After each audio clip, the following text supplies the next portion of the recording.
Bonjour à toutes et bonjour à toutes, c'est Liberté sur Parole. Nous sommes ensemble jusqu'à 10h ce matin. Liberté sur Parole, c'est une émission proposée et présentée par Eugénie Barbeza et réalisée ce matin par Juliette Petit.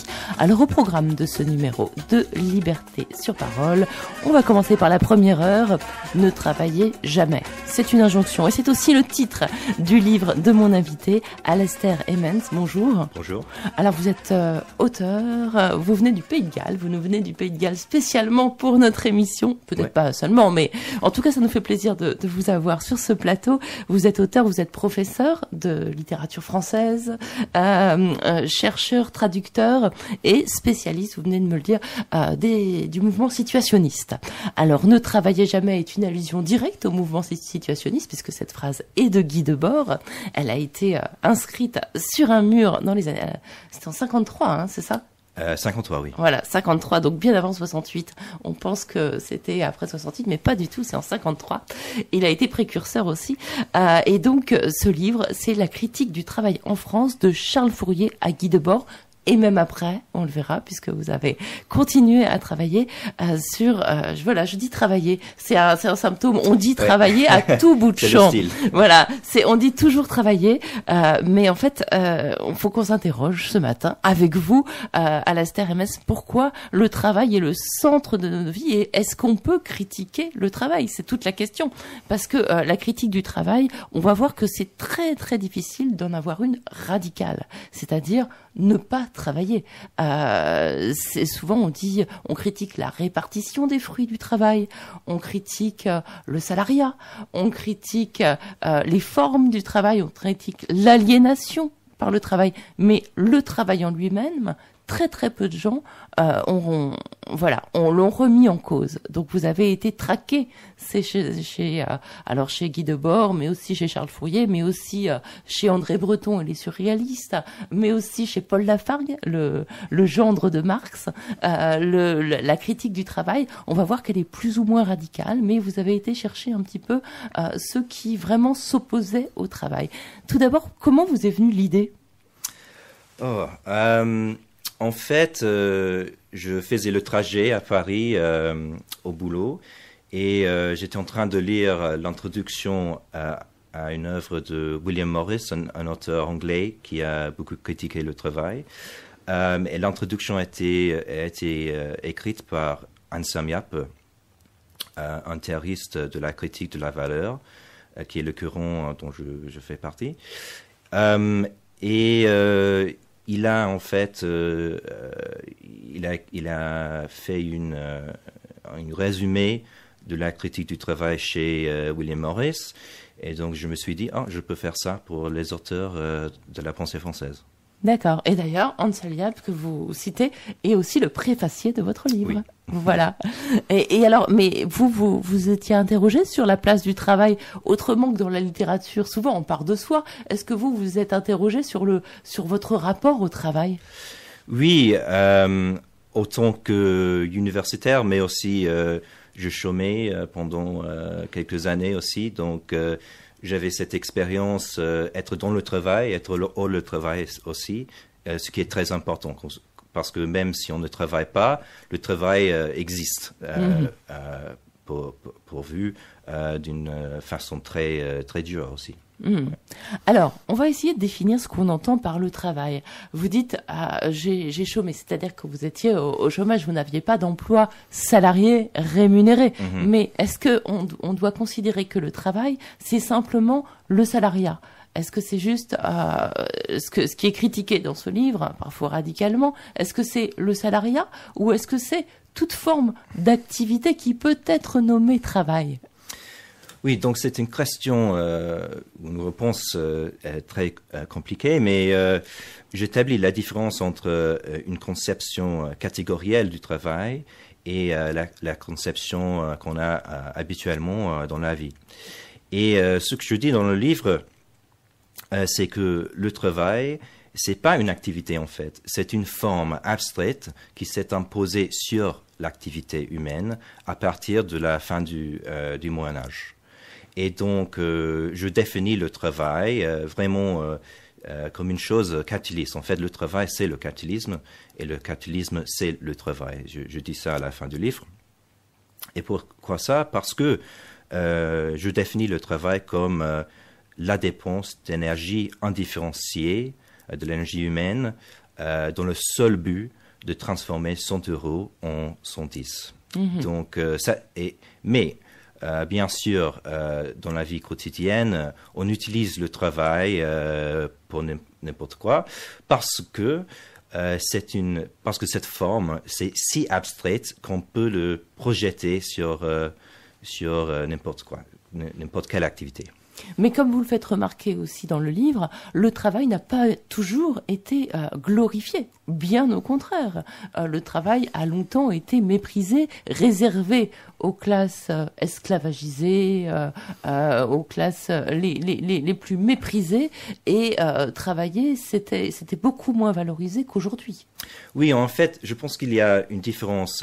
On utilise le même mot « travail » pour parler du Moyen-Âge et de la modernité, mais en fait, je pense qu'on parle de choses différentes, parce que au Moyen-Âge, on avait le travail des champs et des choses comme ça, mais on n'avait pas la conception d'une forme aussi abstraite qu'on peut l'appliquer, par exemple, au soi-disant travail du roi, aussi le travail d'un prêtre et le travail des champs.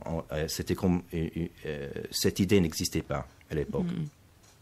Et même le mot travail vient du latin tripalium, qui veut dire un instrument de torture à trois griffes. Oui, donc vraiment le travail à cette époque-là était vraiment traité de quelque chose de vraiment pénible.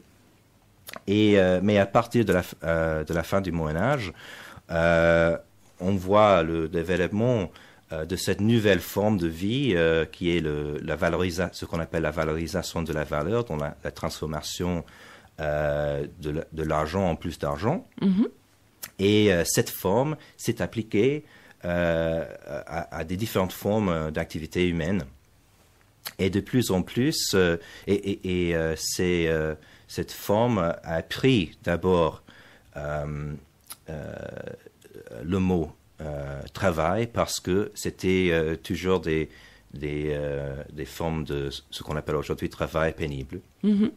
Mais de plus en plus, à travers les Lumières et aussi le socialisme, etc., nous avons développé un culte du travail et une idée plus positive du travail. Mais ceci dit, longtemps le travail a été aussi invisibilisé, parce que certains produits étaient faits notamment grâce au travail d'esclaves, et ça n'apparaissait pas dans les consciences quelque part. C'était quelque chose qui était loin, qui était absent. Le travail était invisibilisé. On ne voyait pas non plus beaucoup le travail des paysans. Les choses arrivaient comme ça. C'était des serfs. En plus, ils n'étaient pas payés. Ils étaient la propriété. C'était des meubles qui travaillaient quelque part. Au Moyen-Âge. Au Moyen-Âge, oui. En France, oui. Le servage et l'esclavage, on peut faire une comparaison. Oui, bien sûr. En fait, je ne suis pas là pour faire l'apologie du Moyen-Âge. Non. Mais en même temps, je pense que c'est important de faire la différence entre la modernité et d'autres formes de société. Et le Moyen-Âge, c'est très important pour nous parce que c'est la société immédiate qui immédiatement avant la modernité. Mais on peut aussi parler des peuples de la nord de l'Amérique, comme je fais dans le livre aussi. Donc, pour moi, l'important, c'est que dans la société prémoderne, il y a une discussion d'avance sur ce qu'on va produire et dans telles conditions, même si cette discussion est unilatérale. Mais dans la modernité, nous sommes tous isolés, nous sommes des producteurs individuels, des particuliers ou entreprises, et il y a une concurrence totale entre nous pour avoir une partie de la valeur qu'on produit, c'est-à-dire le travail mort, le travail après qu'il a été fait. Et ça c'est la différence pour moi. Et c'est comme ça que la forme de travail, ce qu'on appelle le travail abstrait, s'est imposé. Oui, c'est-à-dire qu'avant on produisait des objets qui avaient une valeur d'usage et ensuite on produit de la plus-value. En fait, c'est ça, c'est un peu ça la différence. Et Marx est passé par là, même si Marx n'est pas un auteur français, donc c'est pas sa critique de la valeur du travail que vous étudiez en premier. Vous êtes obligé d'en passer par Marx quand même. Et c'est très intéressant parce que vous nous révélez en fait deux Marx et deux approches de Marx un peu différentes par rapport à l'idée du travail.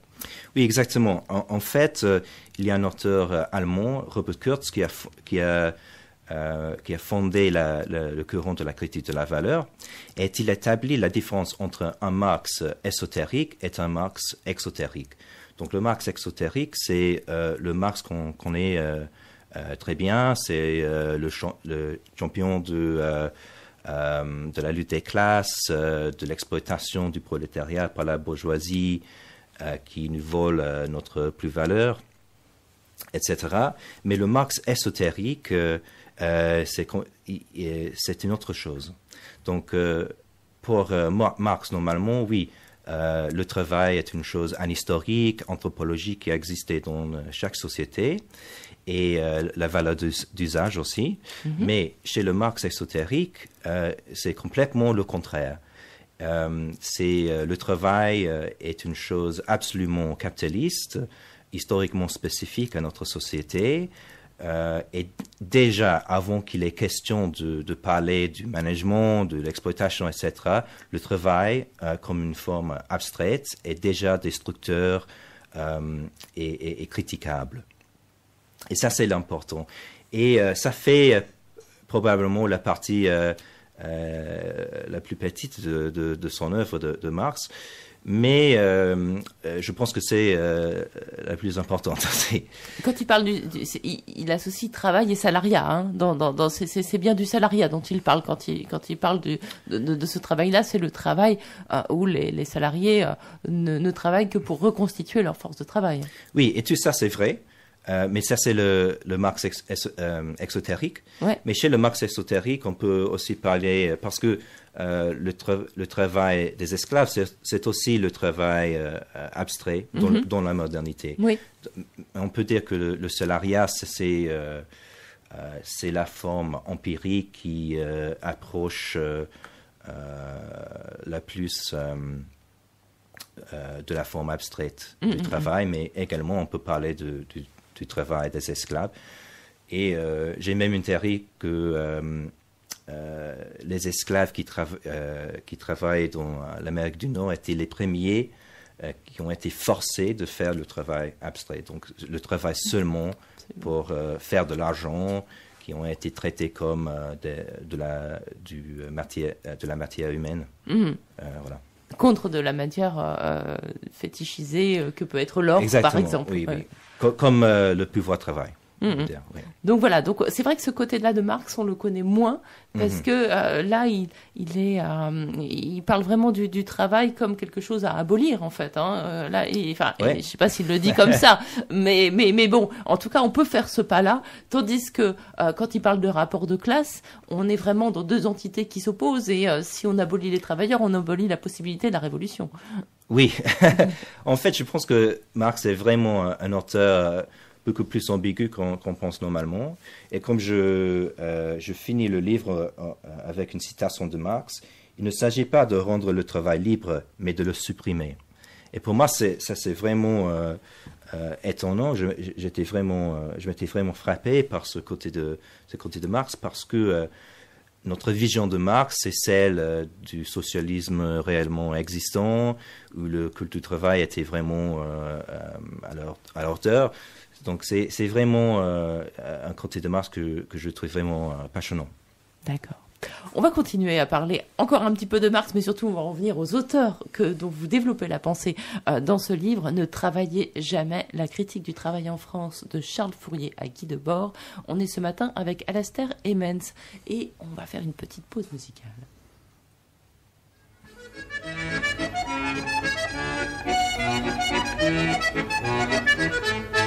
On prend des manières à 15 ans, puis on grandit sans qu'on les perde. Ainsi moi, j'aime bien repayer. Je peux pas travailler, ça m'emmerde. j'en foutrais jamais une secousse, même pas dans la rousse, ni dans rien. Pendant que le soir je fais ma frappe, ma sœur fait la retape. Et c'est bien. Elle a plus de daron, plus de daronne, elle a plus personne, elle a que moi. Au lieu de soutenir ses pères et mères, elle soutient son frère. Et puis quoi? Son maquet, c'est mon camarade. Il veut bien que je fade avec eux. Aussi, je l'aime, mon beau-frère Ernest. Il est à l'adresse pour nous deux. Je m'occupe jamais du ménage. Je suis libre, je nage au dehors. Je vais sous les sapins, au but. Là, j'allonge mes flûtes et je m'endors. On prend des manières à 15 ans, puis on grandit, sans qu'on les perde. Ainsi, moi, j'aime bien roupiller. Je peux pas travailler. Ça m'emmerde.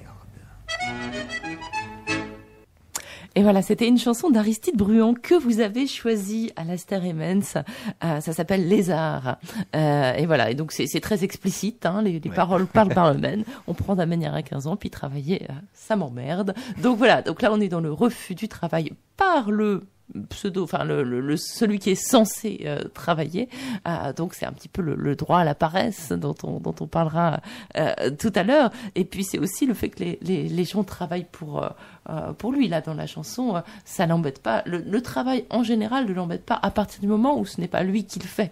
Oui. C'est ça un petit peu le paradoxe. C'est que beaucoup de gens sont contre le travail pour eux-mêmes, mais ils sont quand même bien contents qu'il y ait des choses autour d'eux, du travail cristallisé autour d'eux, pour pouvoir profiter du confort d'une société à laquelle ils appartiennent. Mmh.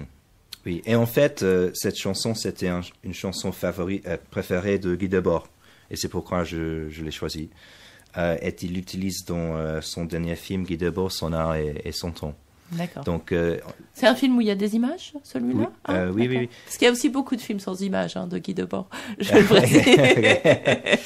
Oui, je pense que Debord a compris parce qu'il s'est identifié vraiment avec cette phrase « ne travaille jamais » et je pense qu'il a vu dans cette chanson de Bruand qu'il y a déjà dans la classe populaire un discours anti-travail. C'est vrai qu'il existe, mais bon, il est quand même marginal et marginalisé. Hein. Oui. Ça, c'est très... De plus en plus. Oui, de plus en plus, oui. C'est sûr que là, on est vraiment dans une société qui, si elle ne valorise pas le travail, je ne sais pas, mais en tout cas, stigmatise l'inactivité. C'est vraiment plutôt ça. Alors, on va en venir au premier que vous étudiez, c'est Charles Fourier. Alors Charles Fourier, dans la pensée française, il est catégorisé comme un utopiste. D'aucuns diraient socialiste. Moi, je suis pas très d'accord, donc je vais dire utopiste. Voilà, c'est un des premiers qui on connaît de Fourier, on connaît le phalanstère, on connaît la théorie des 4 mouvements, on connaît ses délires aussi, avec notamment la technologie naturelle, l'évolution, les antilions et tout ça, qui permettrait de faire Cardiff-Paris en 2 heures, par exemple. Voilà, enfin, on connaît tout ça de Fourier, et c'est vrai que son rapport au travail est particulier dans le sens où, pour lui, il faudrait que le travail soit libre et librement accepté, et que le travail soit aussi un plaisir. Oui, exactement. Donc, il a voulu vraiment supprimer la différence entre le travail et le plaisir. Et pour lui, on ne peut pas parler de l'amour du travail si le travail n'est pas aussi agréable que les riches ne veulent pas le faire. Donc, il veut rendre le travail aussi agréable que même les riches veulent le faire. Voilà. Et il est vraiment une figure de culte pour la gauche radicale. Il a beaucoup influencé Marx et Engels et aussi Émile Zola. Après, les surréalistes et les situationnistes aussi. Et on peut même dire que peut-être il établit une tradition en France intellectuelle de la critique du travail. C'est pourquoi j'ai commencé avec lui. En même temps, c'est vraiment un auteur ambigu et j'étais vraiment surpris qu'il y a ce côté où il se révèle vraiment capitaliste. Parce que pour lui, rendre le travail attrayant, ça veut dire aussi le rendre plus productif aussi. Et en fait, dans son utopie, on travaille beaucoup. Donc, sa critique du capitalisme se limite, bien sûr, il critique des aspects empiriques du travail dans la modernité, donc il est ennuyeux et des choses comme ça. Mais en même temps, il y a aussi un amour du travail, ou ce que peut être le travail. Et donc il limite sa critique du capitalisme vraiment à l'exploitation seulement, aux spéculateurs, etc. Voilà, ça commence bien, parce que l'analyse de Fourier, je ne sais pas si c'est le début, mais ça commence aussi par une pomme qu'on fait briller et qui tout d'un coup prend plus de valeur. Donc ça, il est scandalisé par ça, par la plus-value, par les intermédiaires, et voilà. Et c'est un peu de là que vient aussi l'idée de travailler pour soi, de travailler pour sa communauté, de travailler pour que tout fonctionne bien, mais sans exploitation, sans survaleur et sans parasite, en fait, quelque part. Hein. Oui, exactement. Oui. Mais ce discours de parasite est très problématique parce que c'est vrai, ça révèle, je pense, sa critique tronquée du capitalisme. Donc, il ne touche pas vraiment au travail abstrait. Il est probablement l'auteur dans ce livre avec lequel j'ai pas beaucoup de sympathie, parce qu'il se livre au antisémitisme, et aussi, je ne parle pas dans le livre, mais aussi de la xénophobie aussi, des choses comme ça. Donc il est vraiment un auteur son rapport aux femmes n'est pas beaucoup plus sympathique, d'ailleurs. Oui, là c'est aussi ambigu, parce que d'un part il a beaucoup de sympathie avec les femmes qui ne veulent pas avoir des enfants, des choses comme ça, et à l'époque c'était vraiment progressif. Mais oui, aussi ils sont dans le rôle traditionnel aussi. Absolument. Voilà. Voilà. Non, mais Fourier est quelqu'un de très, très ambigu. Après ça, il a eu ce mérite d'avoir été très, très prolixe, d'avoir laissé libre cours à son imagination et d'avoir, du coup, quand même, bougé certaines choses. Oui, vous avez raison. Il y a, pour les surréalistes, par exemple, c'était un auteur de l'imagination. Donc, pour lui, on produit tant de fruits qu'on peut les jeter dans la mer et transformer la mer en limonade, par exemple. Oui, mais voilà, mais c'est ça. Et puis, on peut aller sur la Lune aussi. Et puis, voilà, enfin, c'est quelqu'un. Mais alors, ce qui est parfois un petit peu choquant, surtout quand on critique le travail, qu'on est un peu marxien, etc., plutôt de gauche, c'est que Fourier, il avait un rapport à Dieu très, très particulier. C'est-à-dire qu'il était très croyant, et je ne sais pas s'il était catholique ou pas, enfin peu importe la religion, mais en tout cas il pensait à le monde comme l'œuvre d'un grand ordonnateur, et il fallait simplement que les hommes se conforment à la volonté, qu'ils découvrent le secret de la volonté du grand ordonnateur, et tout allait aller très bien. En fait, il y a quand même cette utopie-là aussi qui est un peu moins libératrice pour l'homme, du coup. Exact. Oui, vraiment, c'est vraiment la main invisible de Dieu chez lui. Dieu. Mais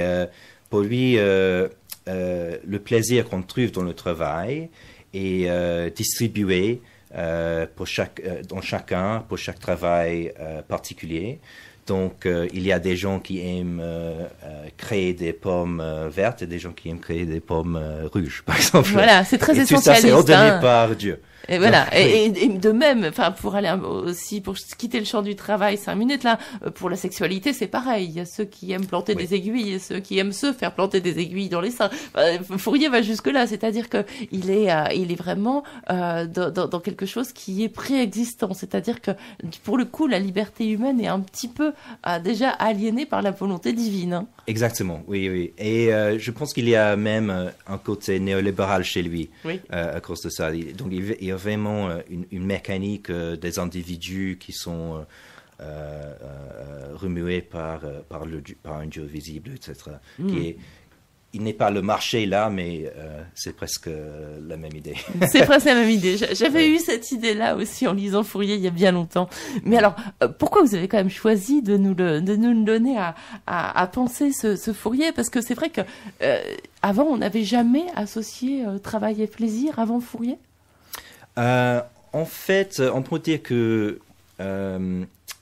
Schiller, le philosophe allemand, a introduit l'idée de abolir la séparation entre travail et le jeu, en fait. Donc, il y a dans l'histoire de l'art, dans l'histoire intellectuelle, il y avait toujours,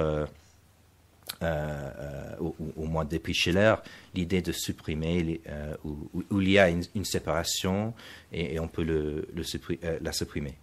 Donc, peut-être Fourier, peut-être elle a lu Schiller ou c'était dans l'air ou quelque chose comme ça. Mais c'est vraiment la première fois pour moi dans la pensée française qu'on a vraiment cette idée dans une critique de la société moderne. Et une question que je vous ai pas posée, je vous la pose là maintenant avant qu'on écoute peut-être un peu de musique, mais est-ce que la pensée française est particulière concernant la critique du travail? Est-ce que c'est en France qu'on a le mieux critiqué radicalement le travail? Dites oui, ça nous ferait plaisir. Oui, ouais. La raison pour laquelle je me suis focalisé sur la France, c'est tout simplement parce que les penseurs de la langue française ont contribué autant plus que tout autre à cette tradition. Bien sûr, il existe des critiques du travail dans d'autres pays. J'ai déjà parlé de William Morris en Angleterre, mais après, donc, en fait, je parle de Vincent, Jean-Marie Vincent, à la fin du livre. Mais vraiment, au 19e et 20e siècle, il y a vraiment cette critique du travail vraiment développée dans la pensée française. D'accord.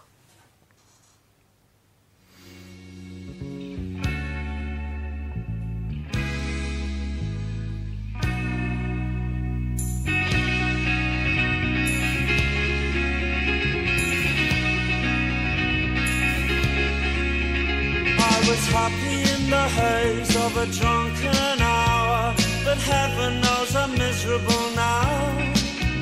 I was looking for a job and then I found a job, and heaven knows I'm miserable now.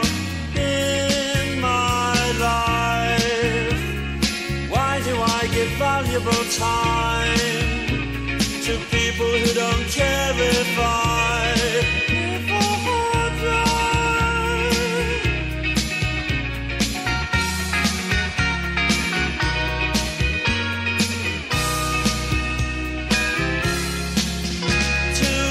entwined, pass me by, and heaven knows I'm miserable now.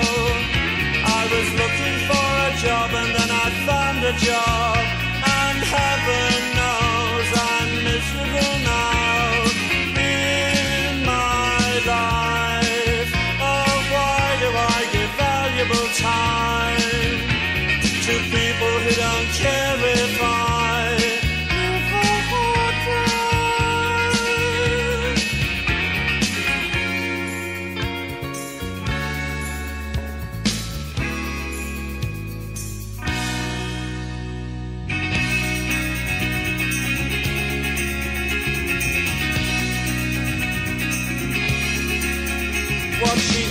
of me at the end of the day, Caligula would have blushed. Oh, you've been in the house too long, she said, and I naturally fled. In my life, why do I smile at people who I'd much rather kick in the eye?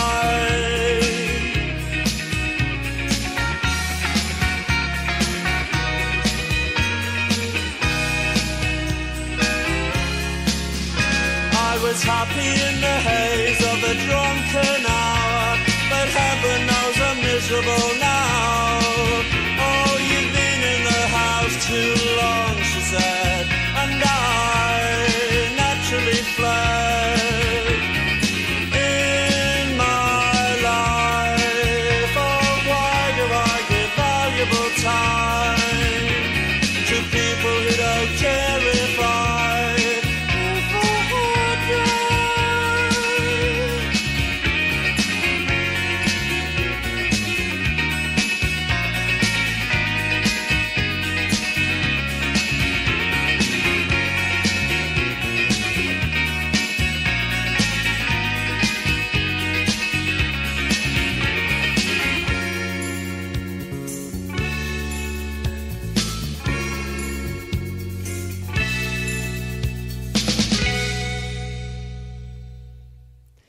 voilà, c'était les Smiths sur Aligre FM 93.1 dans Liberté sur Parole, où je reçois ce matin Alastair Emmons, qui a choisi d'ailleurs la chanson que vous venez d'entendre. Il publie aux très bonnes éditions, je ne l'ai pas encore dit, Crise et Critique. C'est une jeune maison d'édition apparemment très engagée, à suivre. Donc le titre du livre, c'est un des premiers de cette maison d'édition. Ça s'appelle Ne travaillez jamais, la critique du travail en France de Charles Fourier à Guy Debord. On a déjà évoqué Charles Fourier, on a rapidement évoqué Guy Debord, et entre les deux, il y a bien sûr d'autres auteurs français qui ont critiqué le travail. On pense notamment bien sûr au droit à la paresse de Paul Lafargue. Paul Lafargue, donc auteur, mais surtout, enfin, il est connu aussi pour être le gendre de Marx. On peut pas savoir un peu comment les deux se sont influencés. Enfin, Marx dit assez peu de choses sur son travail, et sur le droit à la paresse, Marx n'en parle pas. On ne sait pas trop non plus comment Paul Lafargue a pu être influencé ou pas par son beau-père, mais en tout cas, ça c'est vraiment une critique la plus radicale du travail. Le droit à la paresse, c'est le droit de ne pas travailler en tant qu'individu. Oui, ce qui m'a frappé dans ce livre, c'est que quelqu'un aussi proche de Marx, un ami, un membre de sa famille, a écrit un livre aussi dur au travail. Et on sait qu'il a écrit le livre à Londres, pendant que Marx était lui aussi à Londres. Il a même utilisé des livres de Marx pour rédiger ce pamphlet. Donc on peut imaginer qu'ils se sont parlé. Donc voilà. Mais en même temps, oui, on ne sait pas exactement ce que Marx en a pensé, parce qu'on n'a pas sa correspondance. Mais voilà, donc c'est un livre très important, je pense. Les surréalistes ont été beaucoup influencés par Lafargue, et aussi les situationnistes aussi. Et l'important chez Lafargue, c'est qu'il critique la bourgeoisie, bien sûr, et l'exploitation du prolétariat, mais il critique aussi les travailleurs de son époque pour avoir intériorisé, je veux dire, la culture du travail. Oui, c'est ça, je crois que c'est le premier à faire ça. Hein. Et c'est ça qui est très très important. Après, les surréalistes aussi seront très virulents vis-à-vis des travailleurs eux-mêmes. Mais voilà, mais c'est le premier à avoir même un certain mépris pour les travailleurs, en disant mais il faut pas vous laisser. Enfin, non seulement il faut pas vous laisser, mais il faut arrêter. Il faut pas vous battre pour un peu plus. Il faut arrêter, quoi. Le droit à la paresse, c'est ça. C'est pas essayer de gagner des miettes. C'est vraiment arrêter de travailler. Exactement. Et pour lui, le travail, c'est vraiment un dieu, le dieu du 19e siècle. Et il appelle un dogme désastreux. Et en fait, il utilise... Lui est plutôt athée, hein, contrairement à Fourier. Lafargue est plutôt athée. Oui, exactement, oui, vraiment, vraiment athée. Il est aussi athée du travail aussi. Oui, voilà. Donc, mais il utilise la religion, en fait, la religion de la bourgeoisie, pour dire que même Dieu n'aimait pas le travail. Donc, si je peux... Allez-y, oui. Christ, dans son discours sur la montagne, prêcha la paresse. Contemplez la croissance des lits des champs, ils ne travaillent ni ne filent. Et cependant, je vous le dis, Salomon, dans toute sa gloire, n'a pas été plus brillamment vêtu. Jéhovah, le Dieu barbou et rebarbatif, donna à ses adorateurs le suprême exemple de la paresse idéale. Après 6 jours de travail, il se reposa pour l'éternité.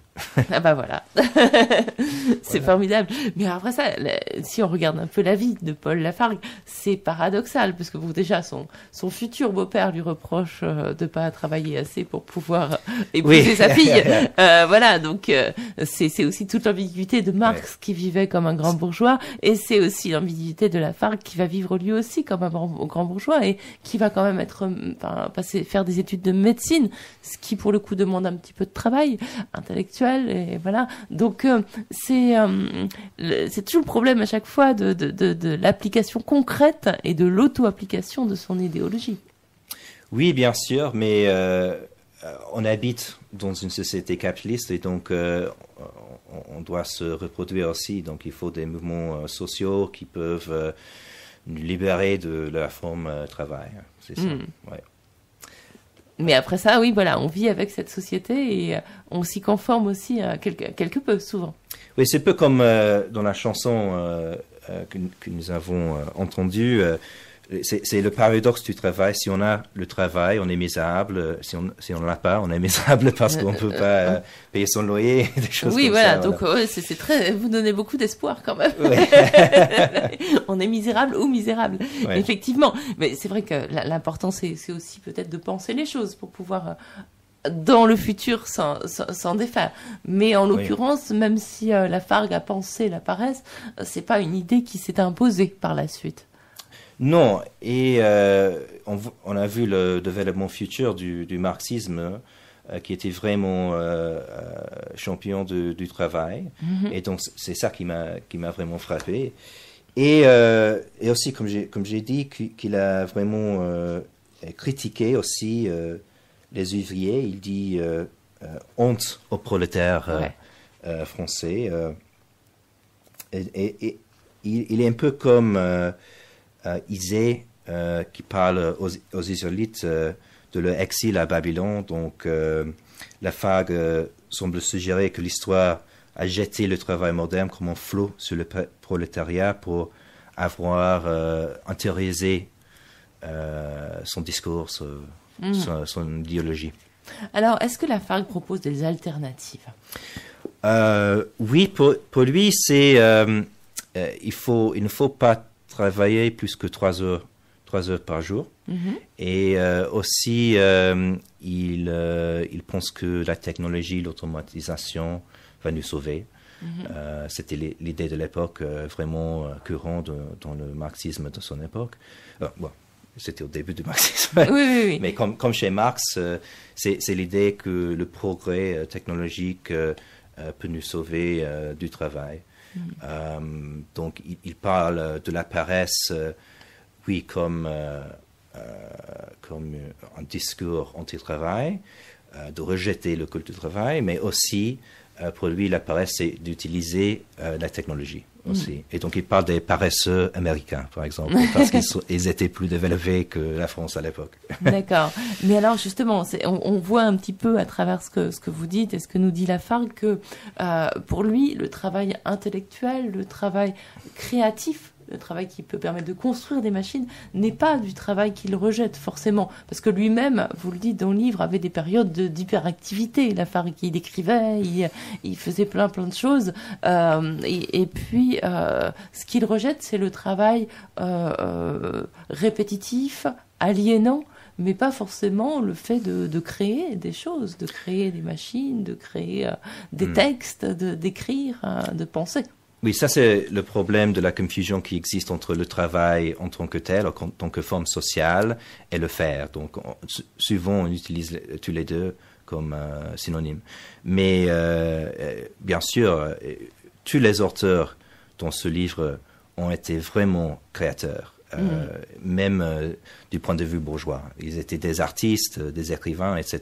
Donc, ne travailler jamais ne veut pas dire fait rien. Oui, parce que quand on voit le style notamment des livres de Debord, on imagine qu'il a dû suer un petit peu, parce que notamment la Société du spectacle est magnifiquement écrit, enfin c'est très ciselé, il a dû quand même... Il a même dit ça dans sa correspondance, qu'il a dû adopter un travail dur. Oui. Dans la discipline du travail dur. Bien sûr. Après, voilà, c'est du travail choisi aussi. Oui. On n'est pas dans du travail répétitif. Voilà, on est dans la création d'une œuvre où on peut parler peut-être de création aussi quand on crée une œuvre mécanique qui va permettre d'économiser du travail répétitif. On est là aussi dans la création. Donc, la Fargue, pour venir alors là, on fait un saut parce qu'on est pas presque un siècle plus tard au surréaliste et à André Breton, et là on retrouve exactement comme chez la Fargue un mépris pour les travailleurs. Enfin voilà, il les engueule quasiment, Breton, hein. Il leur dit mais c'est quoi, vous avez intériorisé, vous êtes des moins que rien parce que vous acceptez de travailler, hein. Oui, l'important pour Breton, pour tous les surréalistes de cette époque-là, c'était la Première Guerre mondiale. Ils ont été complètement horrifiés par l'attitude, l'approche des gens qui a amené à la guerre, qui les a amenés de se faire tuer sur les plaines de la Somme, par exemple. Et donc, il a vu un lien entre le patriotisme et l'intériorisation de la discipline du travail. Et donc, c'est de là qui vient son mépris, je pense, parce qu'il était vraiment horrifié par les hommes soumis. Oui. Donc, il faut absolument révolter contre la nation, contre le patriotisme, mais aussi contre le travail, parce que pour lui, ça rend les gens stupides, en fait. Oui, Voilà. oui, bah, le patriotisme qui est une autre forme de religion, encore Exactement, une fois. oui. Hein, c'est, et le travail aussi. Et le travail, Voilà. oui, évidemment. Et donc, oui. Et donc, Breton, bon, lui, par contre, la création artistique, il ne crache pas dessus. Hein, lui, Bien sûr, oui. il est artiste. Il refuse le travail, mais voilà, plus le travail en termes d'obéissance. C'est de l'obéissance qu'il refuse. Exactement. Chez les surréalistes, c'est vraiment la révolution de l'esprit. Et, ils se sont rapprochés au Parti communiste pendant un long moment en fait, presque 10 ans. Mais on peut dire que les surréalistes étaient vraiment radicaux quand ils étaient surréalistes plutôt que communistes. Oui, Voilà. c'est certes. Et ce qui est important aussi, cette radicalité, elle se voyait aussi dans leurs œuvres et dans leur rapport aux objets et aux objets manufacturés. Ça, Oui, c'est très bien sûr. important, je crois. Oui, je pense. Oui, on ne trouve pas ça chez les situationnistes, par exemple, qui étaient plus cartésiennes. Donc, oui, il y a une critique de Descartes chez les surréalistes très important.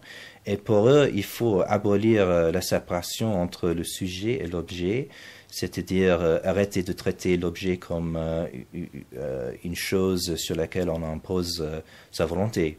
Et même, on peut dire, donc l'art, par exemple, l'art existe dans la vie quotidienne.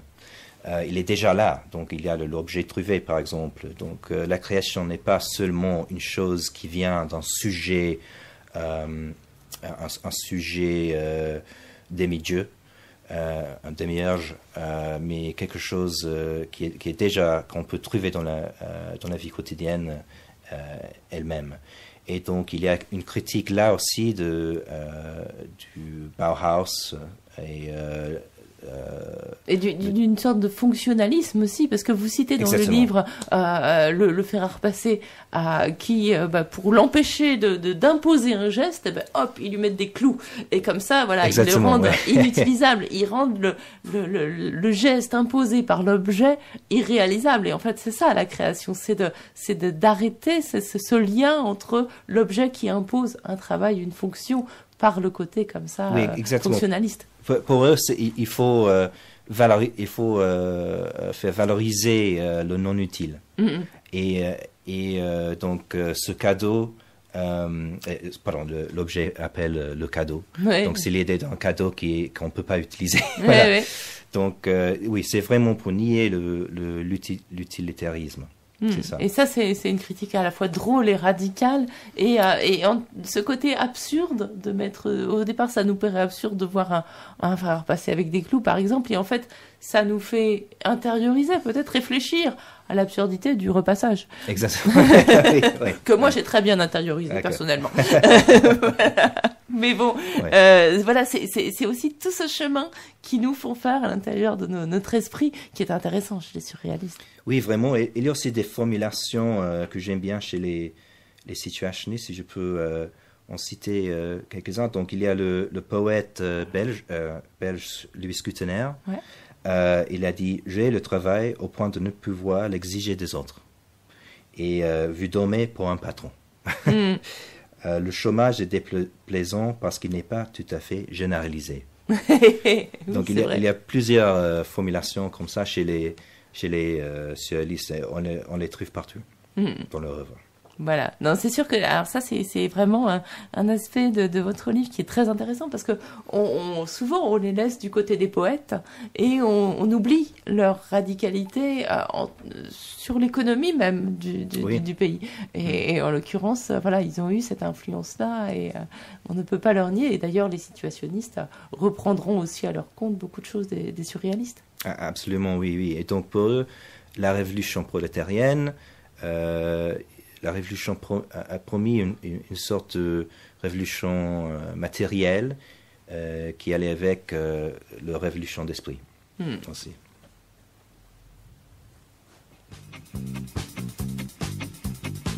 Les 403 sont renversés, la grève sauvage générale. Les fortes finissent de brûler, les enragés ouvrent le bal. Il est 5 heures, Paris s'éveille. Paris s'éveille.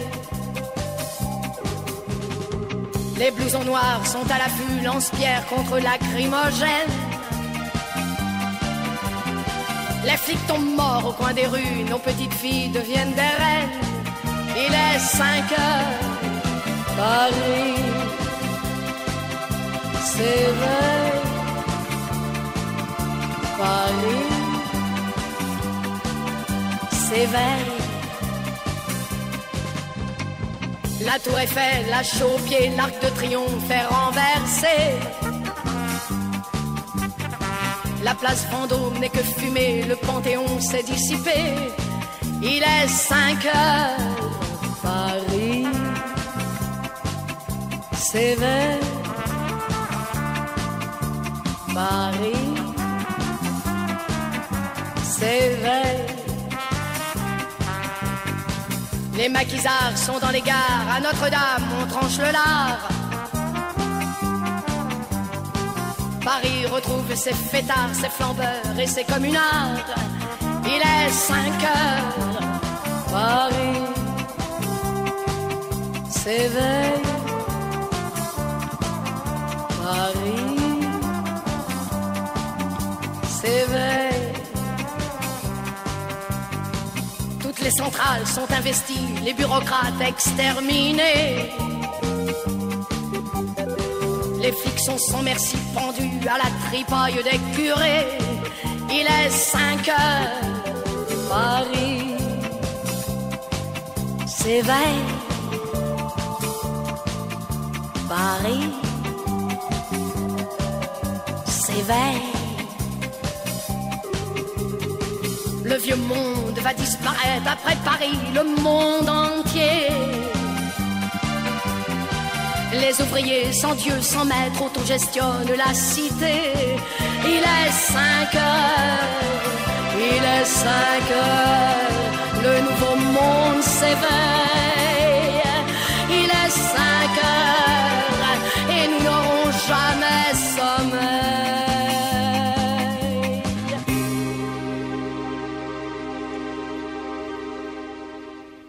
Et voilà, vous avez reconnu une parodie de la chanson chantée par Jacques Titron, Il est 5 heures, Paris s'éveille. C'était, je crois, c'est vous qui l'avez choisi, hein, Alastair Emmons.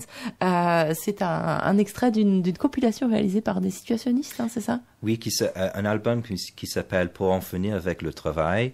Ce sont des détournements qu'ils ont réalisés pendant les événements de mai 68. D'accord. Voilà. Donc les paroles sont très très explicites. Hein. Ouais. Voilà, on s'y croirait. Mais bon, on n'a toujours pas sommeil.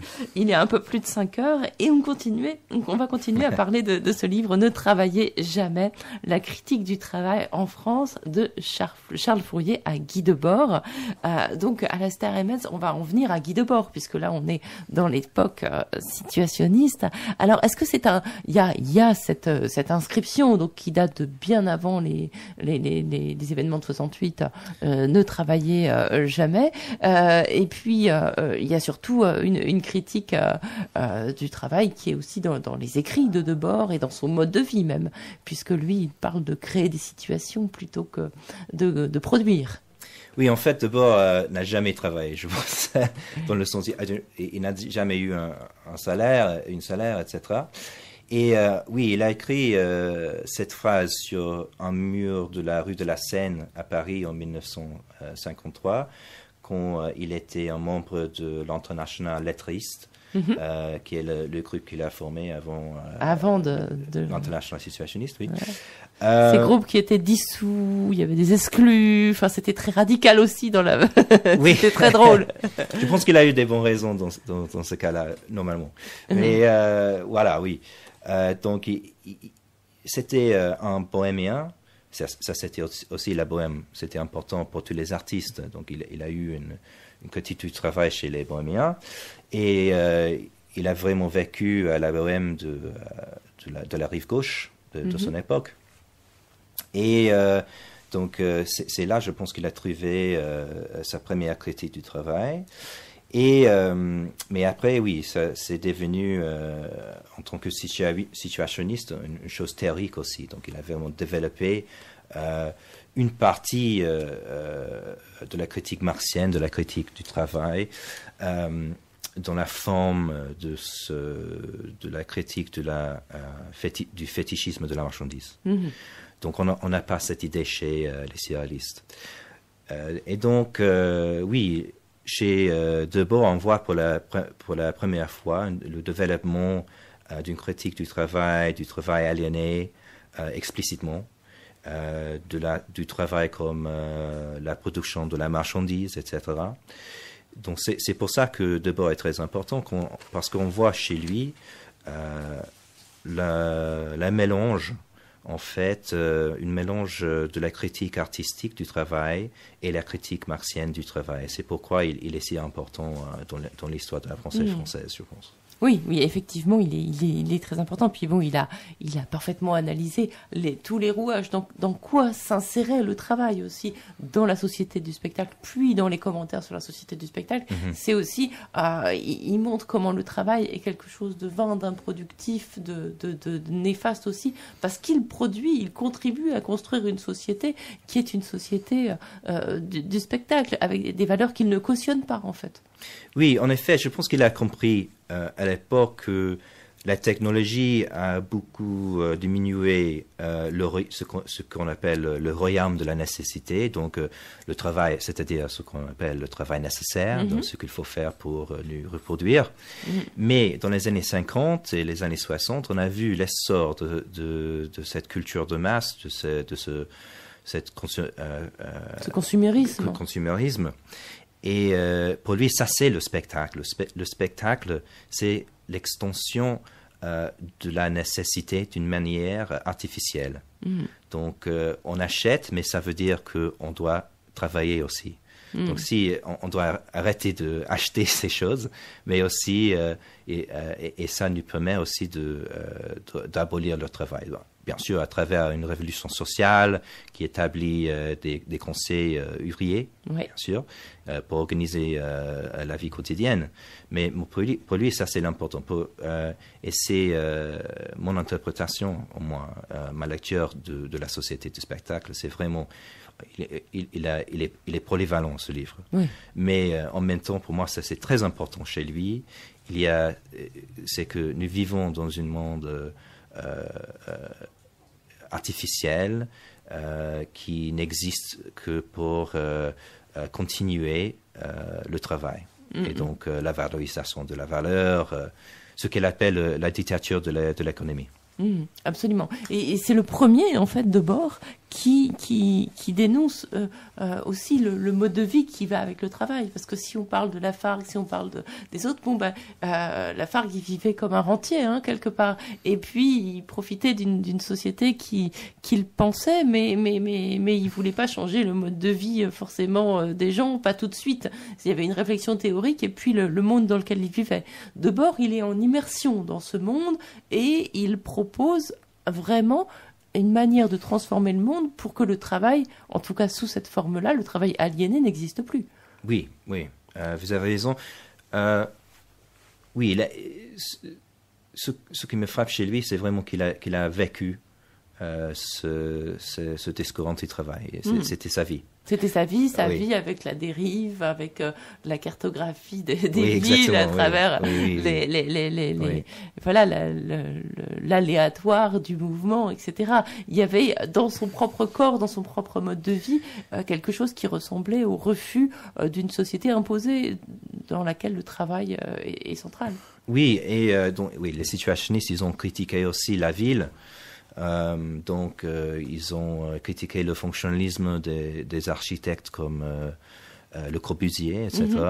Et la vie quotidienne qui est vouée à la consommation, au divertissement marchande, etc. Donc, et l'important chez eux aussi, c'est la construction des situations. Ouais. Donc, il faut remplacer le travail avec la construction des situations. Qu'est-ce que c'est que la construction des situations? C'est simplement, il faut réaliser l'art dans la vie quotidienne. Donc, tout le monde devient des artistes de leur propre vie. C'est-à-dire qu'on choisit les conditions dans lesquelles on vit, on choisit notre environnement, on choisit ce qu'on fasse avec sa vie, exactement comme ça. Et, en ce sens-là, il serait un précurseur de Robert Filiou, par exemple, qui veut rendre l'art, qui dit que l'art, c'est ce qui rend la vie plus importante que l'art. Oui, peut-être, mais je pense qu'il y a une limite là aussi, parce que il n'y a pas Debord n'a pas complètement touché la critique de la forme de travail. Donc pour lui, l'important c'est que la technologie a diminué le travail nécessaire. Il ne critique pas le travail en tant que tel. Donc il a cette idée du Moyen-Âge et des sociétés prémodernes comme s'ils ont été complètement voués à la nécessité, etc., qui est complètement commencé aujourd'hui, et c'est faux. Donc, il y a des limites chez les situationnistes aussi. D'accord. Alors, il nous reste peu de temps, mais on va quand même continuer parce que votre livre ne se termine pas avec les situationnistes. Vous regardez ce qui s'est passé un petit peu après, et notamment après 68, et on va peut-être même dire jusqu'à aujourd'hui. Comment et qui critique le travail aujourd'hui? Ok. Moi. Oui, voilà. Mais oui, après il y a Jean-Marie Vincent et André Gortz qui sont très importants. Je pense que surtout Jean-Marie Vincent qui a écrit un livre en français qui s'appelle La critique du travail, le faire et l'agir. Et je pense que Vincent est le premier écrivain français de traiter la critique du travail abstrait. Donc, il a vraiment compris la différence entre ce qui est une critique catégorielle, ce qui est une critique phénoménologique ou empirique, c'est-à-dire une critique de la forme travail elle-même et de son contenu. Mais en même temps, il y a une récupération de la critique, au moins artistique, du travail. Je pense que c'est impossible de récupérer une critique catégorielle, mais c'est possible le capitalisme a récupéré une partie de ses critiques. Oui, d'ailleurs, vous le dites, c'est dans la publicité. On voit les slogans de 68 qui sont sur les murs du métro. Tout est permis, par exemple. Tout est permis, voilà. Oui, pour une marque de chemise ou quelque chose comme ça. Voilà. Et puis aussi l'ubérisation qui récupère ça avec le droit à la paresse de ceux qui vont se faire amener leur bouffe par les ubérisés avec leur vélo ou qui vont pouvoir avoir plus de loisirs parce que quelqu'un d'autre va les servir. Oui, il y a une sorte de... Google, par exemple, a supprimé la séparation entre le jeu et le travail, par exemple. Donc, on parle de la googlisation, voilà, du lieu de travail. Mais ça ne veut pas dire qu'on a aboli le travail. Non, clairement pas. Donc, enfin, en tout cas, pas pour tout le monde. Non.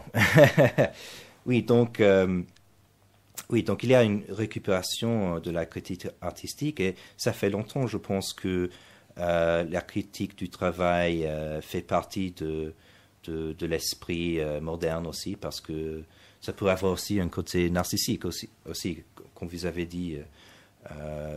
Les gens aiment que les autres travaillent pour eux. Par exemple, on veut juste consommer les marchandises, etc. Donc, oui, donc la critique du travail aujourd'hui, ça doit être quelque chose de catégoriel, une critique catégorique. Catégorique, oui, d'accord. Et alors, la dernière peut-être question, c'est, je me suis interrogée, j'ai regardé un petit peu le paysage politique, les partis politiques français, passés et présents, aucun, jamais, n'a réclamé l'abolition du travail. Bon, c'est normal pour les politiciens, mais oui, l'important pour moi, c'est qu'il y a toujours des mouvements sociaux qui se développent, parce que le capitalisme, c'est quelque chose vraiment horrible. Mais l'important, c'est la direction dans laquelle ces mouvements se développent. Donc, si on continue de dire « Oh, il faut augmenter les salaires, il faut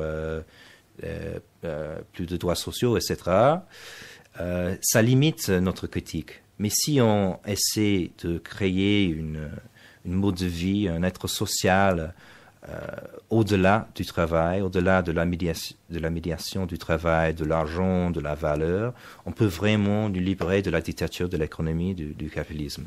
Et pour moi, ça c'est l'essence d'une critique radicale.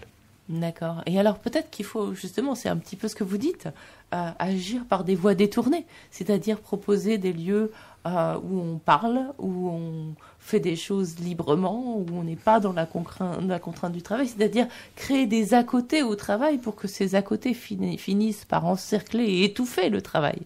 On peut avoir cette tactique-là peut-être, à trouver, enfin voilà, essayer de développer des activités bénévoles, des activités valorisantes humainement, des activités artistiques qui petit à petit vont rendre le travail ridicule. Oui, je pense que c'est très important, les choses comme ça, mais aussi il faut vraiment faire on peut dire une révolution anthropologique. Il faut vraiment faire un changement dans notre mode de vie radical, complètement. D'accord. Bon, ce sera votre dernier conseil pour aujourd'hui. Merci. On se prépare à la révolution radicale. Ne travaillez jamais. La critique du travail en France de Charles Fourier à Guy Debord. C'est signé par vous, Alastair Hemmens, avec une préface très intéressante et très intelligente d'Anselm Japp. Et c'est paru aux éditions Crise et Critique. Vous êtes en France encore pour un petit moment. Vous allez présenter ce livre ailleurs? Oui, je fais un petit tour de la France, quelques bibliothèques, Paris, Lyon, Toulouse et Marseille. D'accord. On trouve ça sur Internet Oui, sur palimpso.france. D'accord. Une date à Paris peut-être Ah oui, mercredi soir. D'accord. Où ça J'ai oublié. Voilà. Ouais. Bon, mercredi. Réservez votre mercredi soir et puis cherchez Ne travaillez jamais, présentation du livre et puis vous trouverez où rencontrer Alastair Hemmens. Merci beaucoup. Merci bien.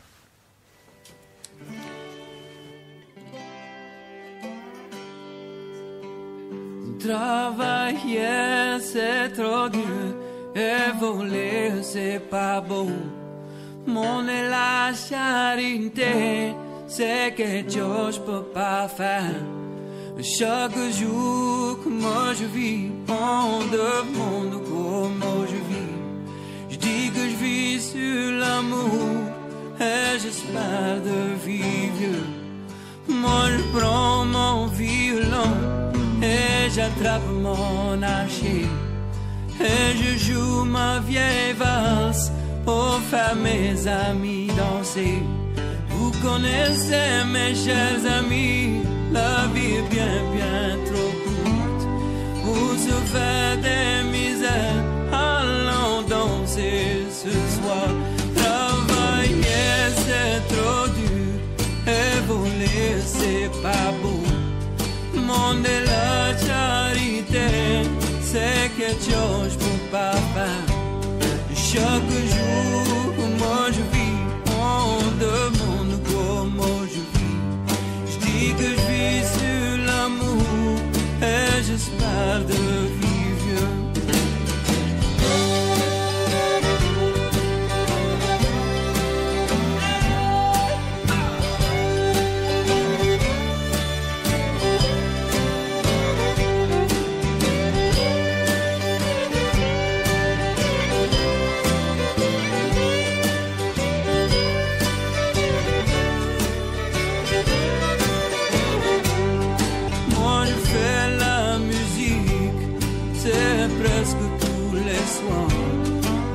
Traîner tout partout et puis chanter dans le whisky bar. Et des fois tu connais, j'aimerais lâcher puis m'en aller. Mais je suis revenu ce soir pour le plaisir de chanter. Travailler c'est trop dur et voler c'est pas beau. Mon est la charité c'est que je peux pas faire. Chaque jour que moi je vis, on